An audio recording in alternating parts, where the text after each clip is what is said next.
အားလုံးပဲမင်္ဂလာပါခင်ဗျာဒီဗီဒီယိုလေးကိုကြည့်ရှုနေရတဲ့ပရိသတ်ကြီးများထဲမှာတင်းရာချီထောင်ချီတဲ့အကျွေးလေးကြောင့်စိတ်ညစ်နေရတဲ့သူတွေနင်းညမပြတ်ပူပန်နေရတဲ့သူတွေရှိပါသလားရှိတယ်ဆိုရင်တော့အခုအချိန်ကစပြီးအဲ့ဒီအကျွေးတွေအားလုံးကြေးပြီးလို့သာမှတ်လိုက်ပါတော့ဗျာဘာဖြစ်လို့လဲဆိုတော့နမဲကျော်ဘေးရင်ဆရာကြီးကိုယ်တွေကအကျွေးနွန်တွေကနေအမြန်ဆုံးယုံထွက်နိုင်မယ်အံ့ဩစရာကောင်းတဲ့နီလန်ကောင်းလေးတစ်ခုကိုစေတနာရှိထားပြီးမျှဝေပေးထားလို့ပဲဖြစ်ပါတယ်ပရိသတ်လီတို့တည်တဲ့အတိုင်းပြီးခဲ့တဲ့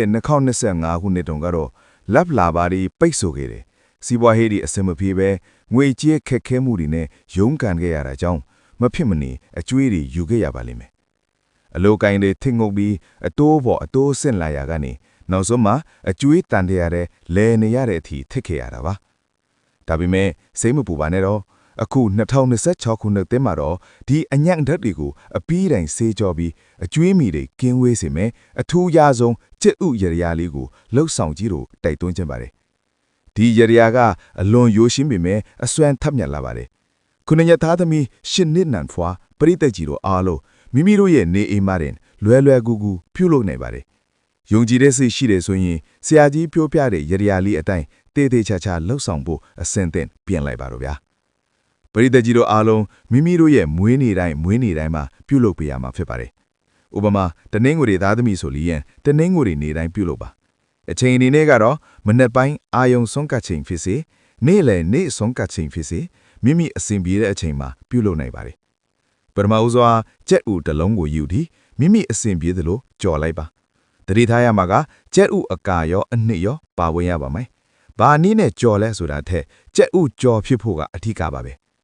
ပြီးတော့ရင်တော့ပကံအတန်လေးတစ်ခုထဲမှာထမင်းဖြူလေးထည့်ပြီးအပေါ်ကနေခုနကကြော်ထားတဲ့ကြက်ဥကြော်လေးကိုတင်လိုက်ပါ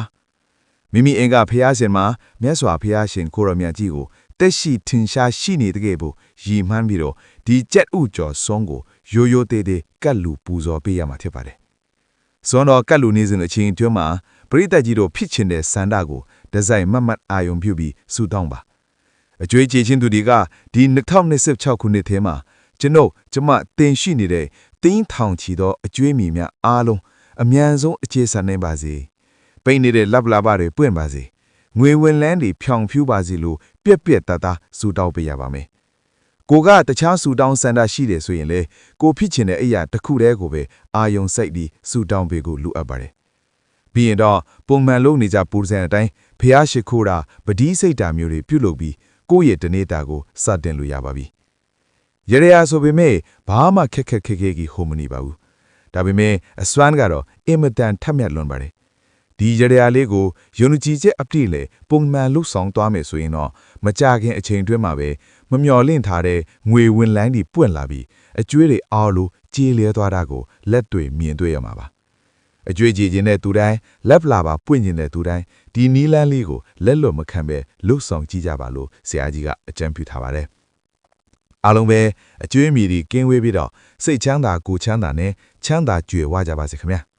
ပရိသတ်ကြီးတို့ရဲ့မိတ်ဆွေတွေထဲမှာလည်းအကျွေးကြောင့်စိတ်ညစ်နေရတဲ့သူတွေရှိရင်ဒီဗီဒီယိုလေးကိုမျှဝေပေးလိုက်အောင်ပါခင်ဗျာ